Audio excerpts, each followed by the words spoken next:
Hey, everybody. Welcome to TCG online service in a very different kind of format.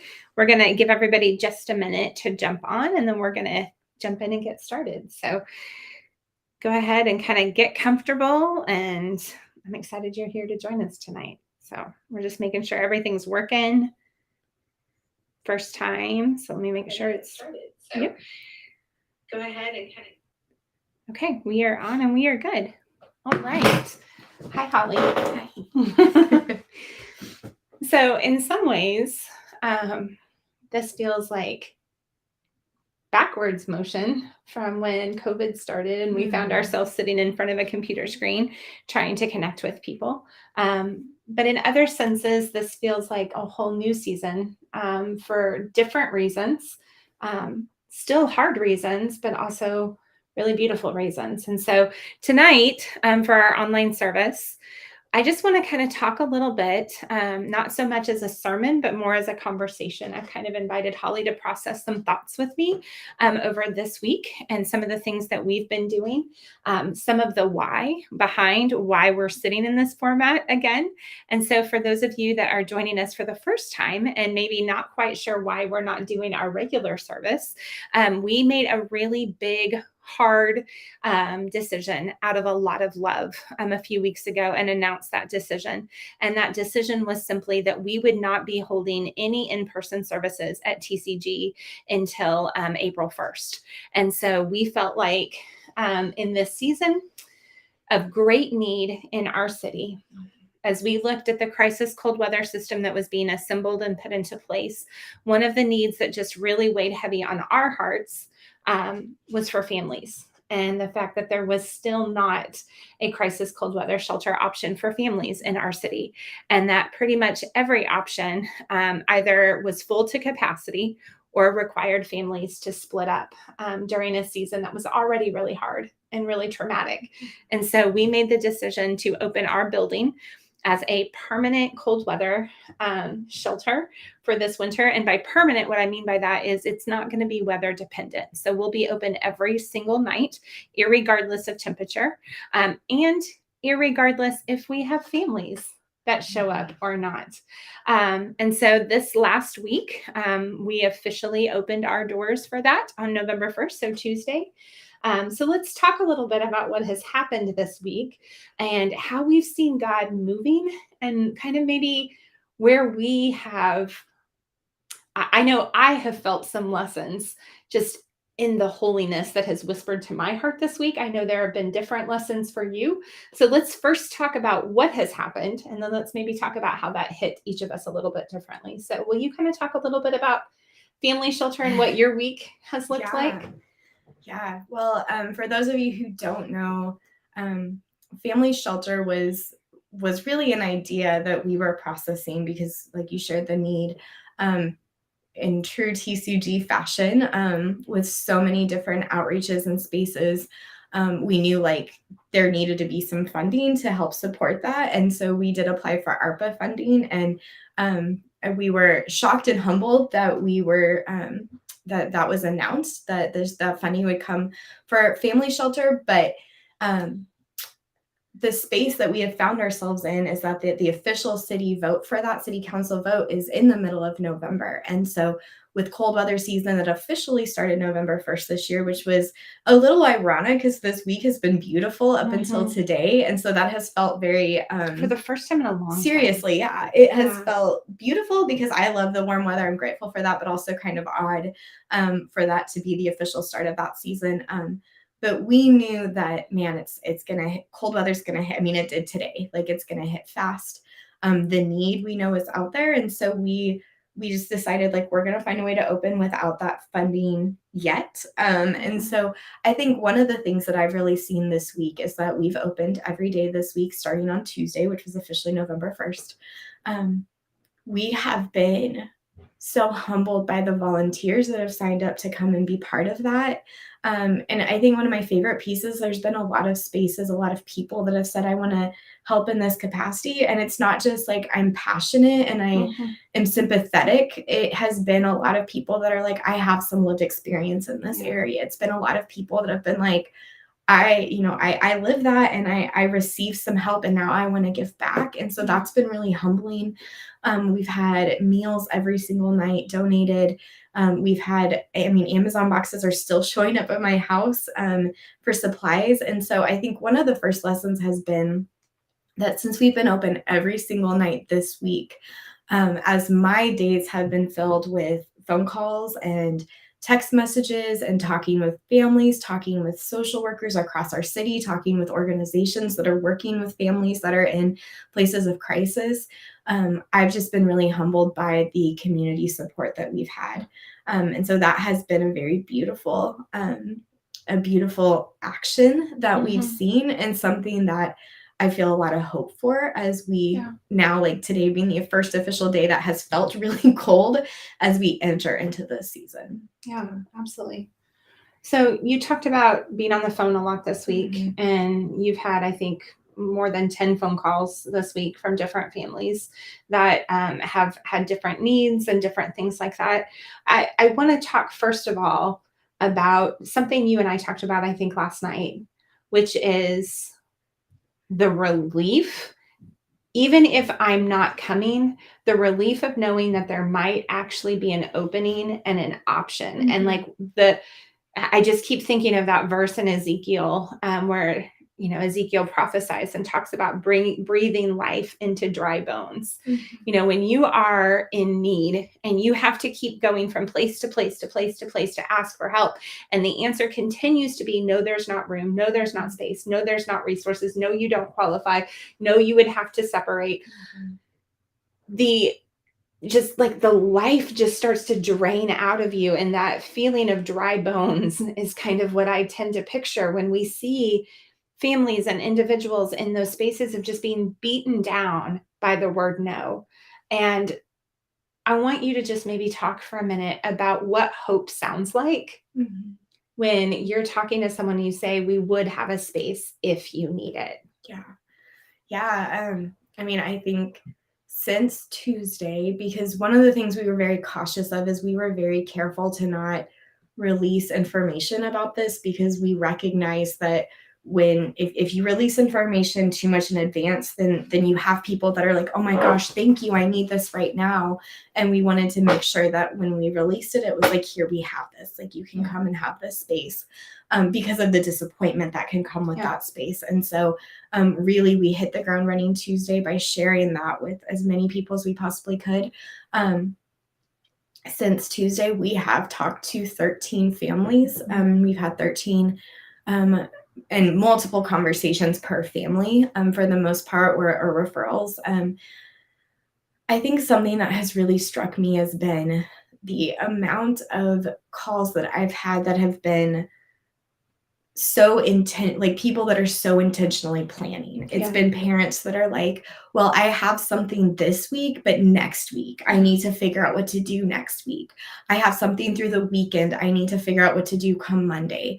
And so there's just a lot of, I think I feel a lot of empathy in that as a parent, of just being in a space of like relief. You have something now, but like the anxiety of like, but this day is coming. Right.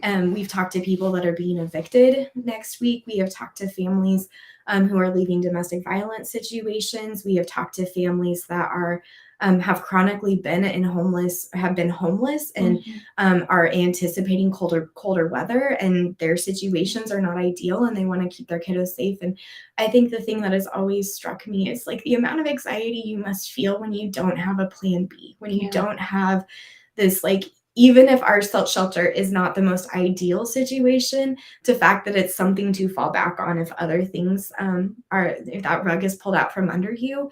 And relief is like a great word for it. We've talked to a couple different families in just a high crisis moment that have just like cried or just expressed that, like, oh my gosh, it feels so good to know like that's an option. Especially when it comes to parents who are talking about where they go with their babies, where they go with their children, and making sure that those kids have a place that's warm. There's been a lot of relief over just us sharing, like, oh, by the way, if you need to use our shelter, we have meals every night from the community. We'll have breakfast in the morning. We'll have showers. And some of those things have just been like, oh my gosh, like, that just feels so good to know that that's there. And so, yeah, it's been, I think hope sometimes sounds like I have a plan B. Yeah. It sounds like I have an option. And so to be able to provide that option, even when we know those circumstances aren't ideal and some of those situations are very heartbreaking, has felt very affirming this week. Yeah, I mean, you say that, and something that comes to my mind is I don't think we always realize that the privilege that is embedded in getting to plan. Yeah. So when you are thrust into a crisis situation, when you are thrust into a high poverty context where there just aren't enough resources, you don't always get the privilege of having a plan. And so sometimes that plan is I'm just going to keep asking until somebody says yes. I'm just going to keep knocking until some door opens. And that is exhausting and that is hard. But I think a lot of times we hear kind of these privileged perspectives that are like, well, how could we let those things happen? And I think when crisis comes, it seldom comes in a way that allows us to plan. And so just that ability to breathe hope and to give people hope that there's options and there's the luxury of now being able to put some plans together, I think helps parents in this season to feel a little bit more empowered. And there's something really beautiful and, really kind of motivating about that. Yeah. I think something I would add too is that almost every single phone call I've had this week have been from individuals who have already done the work to access the resources, which I think is just a huge testament to the need in our city. Almost every phone call, it's been like, as we're like, okay, here's our option, but have you done this? Have you done this? Have you done this? And almost every single family has been like, yes, I'm already on those waiting lists. Yes, I've already called that organization. Yes, I've gotten some of the aid in this capacity and I know I don't qualify for that one, but I do qualify for this one. And so the amount of self-education has also been very impressive to me, but it's been heartbreaking that the level of need in our city is so much that those resources are being accessed, but the waiting list, the amount of time, the gap in between accessing some of those more permanent situations and receiving that space is I think it's growing and it's growing every single day. And so that's been heartbreaking, and also in a space of just being really proud of people that they are doing the steps that they need to do. Absolutely. So I want to ask you if you would share a story with us that happened this week. You got to help a particular family that was actually on their way to the shelter, and some really beautiful things happened that you had a chance to be a part of. Would you share a little bit of that? Yes, I'm going to be very careful because I want to respect privacy. It was a very high crisis situation. We got a call from a local resource around here that there was a family that had made contact with them that they did not have an opening for, and immediately called us. And the level of connectivity was really beautiful in that, because it was social workers and us making the connection. So this family did not have to make that one more phone call. Right. And so we did reach out to this family. They were leaving a very, very scary situation. And that was when the relief immediately to be like, I have a place to go. I have an option. Like my kids and I have a space. And as we talked, and I opted to stay on the phone with this individual while they were driving, just to kind of help be present, because I know for myself in my own crisis places, like to have someone else just listen and just like hold space is so grounding, and also just feels safe in that moment. And so I stayed on the phone with this individual, and I listened to a lot of really complicated traumatic spaces as they talked, as I heard some conversations between them and their children. And I finally just asked, is there any place in Springfield you'd rather be than coming to an overnight shelter? And we were able to identify that there was family that they had not been in contact with for a few years. And I'd asked permission if I could attempt to make connection, and they said yes. And so through multiple phone calls, because of course my number is not one that was recognized, I called over and over and over again until the phone was answered. And some very emotional minutes later, we had these family members that said, out of relief, I think, that I'd heard from this family, that they had said, like, yes, we want to reunify. we went to make contact, and as soon as I called this parent back, there was a lot of emotion and relief and excitement back in that it was like, oh my gosh, I can go here instead. And so we were actually able to redirect them as they were driving to a place that was much safer, much more permanent. We got confirmation they had been able to make contact, and in fact I heard from them yesterday that things are going really well. And so that was a really beautiful moment where the relief that they had a place to go. But a huge part of our heart is we recognize this is not a space that they can stay in. This is not a space to be an answer. It is just a place to be like a holding space to say, like, we've got you until we can figure out what's next. And so to have that what next happened so beautifully and so quickly was just incredibly affirming, I think, for us, for the volunteers that are working shelter, to be able to see that the hope and the joy that can come out of spaces like this, even when the crises are incredibly hard. Yeah. So I want to kind of transition us and talk about some lessons that we've learned this week, because it has been a heavy week. It's been an emotional week. It's been a week of some lessons. And so I want to go first, if that's okay. And then I want to ask you to share a lesson. So there is a scripture. I know all this year during our weekly worship, we have been digging through the book of Psalms. And so there's this concept, right? This theological concept that kept coming to my mind this week. And I kept thinking, man, I don't know if there's anything in Psalms that aligns with that. And so I went digging, right? And I couldn't find anything that aligned with it. I actually found something really funny, which I'll talk about here in a second. And so I'm grounding this lesson not in Psalms, and that's totally fine, even though that's outside of our theme for this year. But it is a scripture from Isaiah that has just come to my heart again and again and again this week, especially as I have watched you night after night after night after night hold vigil and train volunteers and spend time with volunteers and sit in a building that never actually had families in it this week. And I just kept thinking about this passage in Isaiah. So I want to read this to you in the New Living Translation, where it speaks to my heart so much. And it says, "So the Lord must wait for you to come to him, so he can show you his love and compassion. For the Lord is a faithful God. Blessed are those who wait for his help." And I just kept thinking, all throughout Psalms, David says, I will wait on you. I will wait on you, God, right? Like he declares this willingness to wait. And we talk about our willingness to wait on God all the time.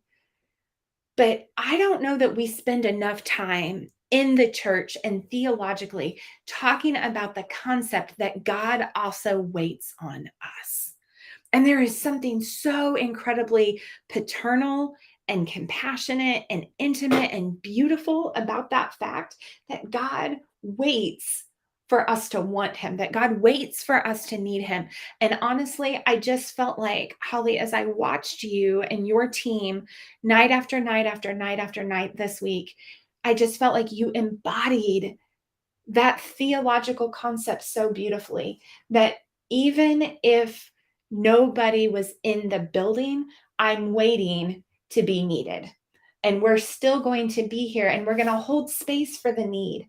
And I just was so struck by that in a culture that so often, if nobody shows up, we close down, right? If we're holding a music concert and only one person shows up, we cancel the show, right? Like, what does that look like to wait to be wanted and be willing to love on and be prepared for the many, but to be willing to go above and beyond for the one, like you had a chance to do with this particular family that maybe doesn't always say, like, it's going to look like success, right? Here in our building, but it was success in the grand scheme of what was best for that family.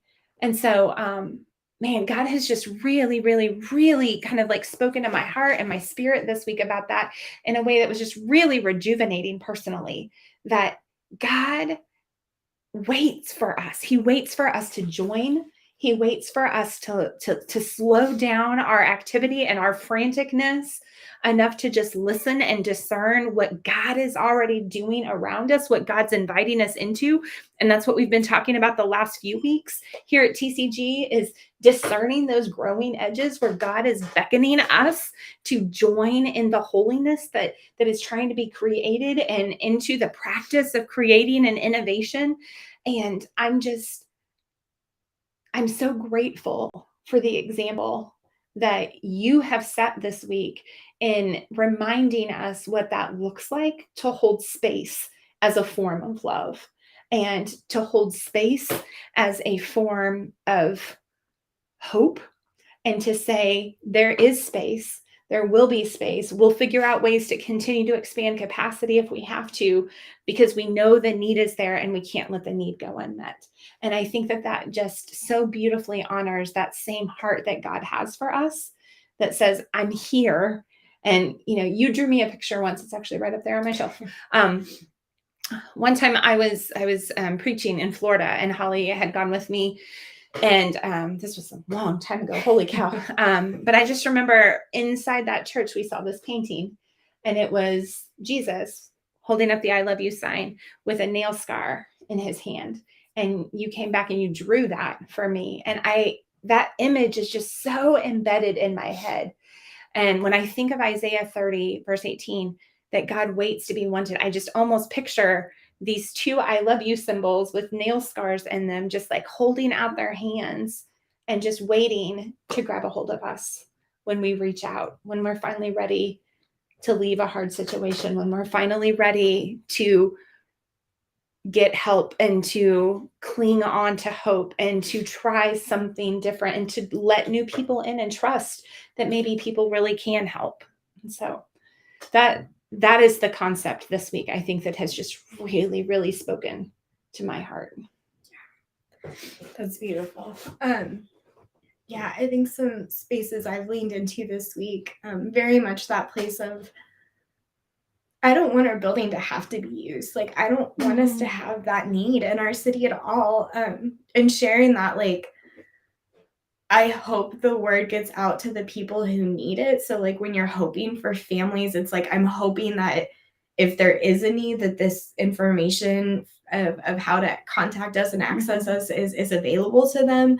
But, like, I hope we don't ever have to fill up our building. Like, I would much rather all winter long be willing to funnel people to places where they get to have more permanency and stability. But like you said, the willingness to be open. And I've been so grateful that we've literally had someone at our space every single night from 5:30 at night until 7:00 in the morning that next day, waiting, willing, like prepared to receive someone if that's the need.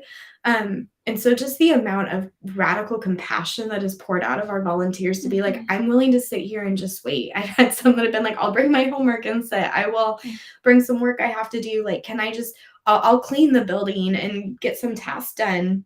Yeah. I have volunteers up there tonight that were putting clean pillowcases on and folding towels and just some of those little details, because it's like, it's more important we're up here in case someone needs us than us being home. And so I think that willingness for the one is really beautiful. We had and I don't want to go into too much information again, but we had one of our team members who had a medical crisis this week. And so we made sure that our building was staffed, and Christy and I actually went to go run in and check on them. And that evening, or the next day when I went back to check on them, I had a really beautiful moment where we were given the spare key to their house. And it was just like, you're my you're my people. That if anything ever happens again, like, you have my spare key. And I walked away from that like really emotional, because I was like, everyone deserves first to have someone who has their spare key to like check on them if they're not okay, to be able to come in and like be there when they need that. Like, everyone needs that backup plan, that safety net to fall into. I'm so grateful for those places in my world. Like, to talk to people who don't have that is just so overwhelming, and to get to be a little bit of that for people is just such an honor. and such a privilege, and it's worth those nights where I've been up there instead of getting to be home with my own kiddos. It's been worth it to be in some of those spaces. Or even my kids and I have been up there together, and they've been playing, and my daughter's drawn some pictures, and it's like, well, if someone comes tonight, I'll leave this on their bed in case they need something that makes them just know that other people are thinking about them and love them. And some of those really sweet spaces I've gotten to lean into as a family. But yeah, I think it's that place of like hoping that it's so much more than just a bed. It's so much more than just a roof and a temperature controlled environment. Like the team members that are up there now and every night of the week are people who are like, I'll hold an infant while this parent gets a chance to take a much deserved shower. I will sit on the floor and play with kiddos so that, this parent can make some phone calls or have conversations to try to figure out what's next. Like, I'll sit there and listen and hug them while they cry and just be a presence. And it's so much more. It's the relationships. And I think really just the value of having that is really where that healing and hope comes from, more so than the physical elements that you need those first. But just the honor and privilege, and that's the willingness to be like, I'll be up there every day until hopefully they don't need it, but if they need it, then it's worth it. Yeah, absolutely. So I think my challenge to you this week is to look for spaces in your life where God may be waiting on you. Where are spaces in your life where God may be waiting for you to come, for you to slow down in pursuit of your own thing, your own plan, your own trying to solve the problem? Where in your life is there a nail-scarred hand that's reaching out and saying, I'm right here. You just have to look. You just have to listen. You just have to trust. You just have to hope a little bit longer. Like, there is a light at the end of the tunnel, and I'm shining this light and I'm beckoning you forward to come to that. And I want to challenge you first to spend some time thinking about that and processing that.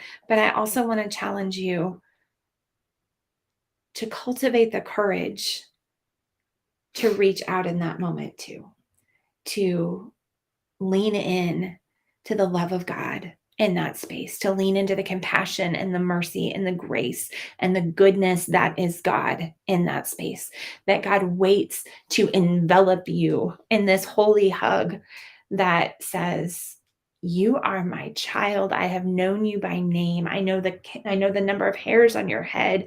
I know the plans that I have for you. I've worried about you. I've missed you. Kind of that prodigal son parable that Jesus told. Kind of that same parable we really kind of saw played out with this family that you got a chance to help. This individual who had been disconnected from family because of circumstances, who didn't feel like they could ask for help. And sometimes it takes reaching out to someone else to say, I'll ask for you, and discovering that there is grace and there is forgiveness and there is an open door to come home to. And so I know you've picked out a song that just really touched your heart this week. And I'm just going to ask you if you would just lead us in that space. And just, if you're joining us online tonight or you're watching this back, I just want to invite you to just kind of pause where you are and just let these lyrics really speak to your heart like a prayer and a challenge. In true fashion, we do not have sound because we're here. And so I encourage you, if you have internet and you're able to do two things at once or later on, it's a beautiful song called Hands and Feet by The Brilliants. Probably try to post lyrics later on.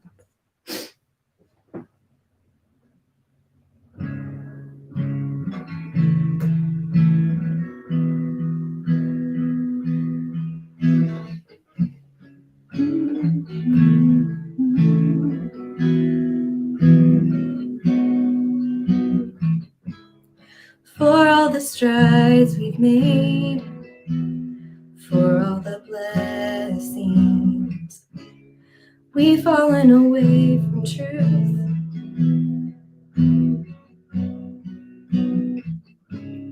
Turning our face away from this hurting race. We turned our face away from you. We wanna be your hands, your feet. Without words, we'll let our actions speak. For every broken heart, for every widow, for those without shelter from the rain, we lift our eyes to you, looking for answers. We have been called to ease the pain. We wanna be your hands, your feet. Without words, we'll let our actions speak. Here we are. We're so far. Draw us closer to your heart. Bring us back to you. Bring us back to you. Here we are. Words can only go so far. Draw us closer to your heart. Bring us back to you. Bring us back to you. Bring us back to you. Bring us back to you.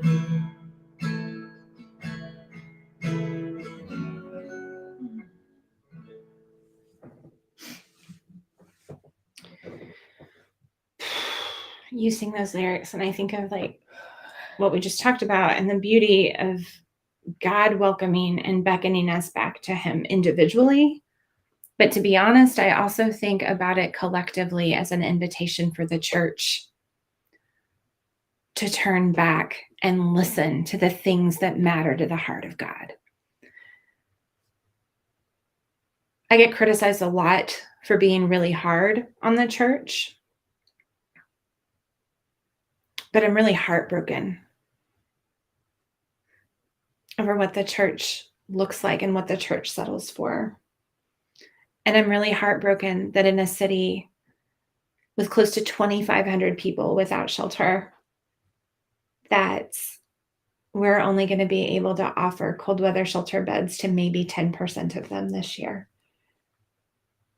And that there are less than 10 churches that are willing to get involved, to open their buildings, to participate in being the hands and feet of Jesus. And I think that at the same time that God says, I am waiting to be wanted for you individually and whatever that looks like, I also think that God is lamenting and grieving and desperately waiting for us to want the same things that he wants, which is justice and grace and love and compassion in a way that meets the most vulnerable in their moments of greatest need. So I'm going to let that challenge sit tonight too, because I think that the words of that just really poignantly remind us of this duality of God waiting and God longing.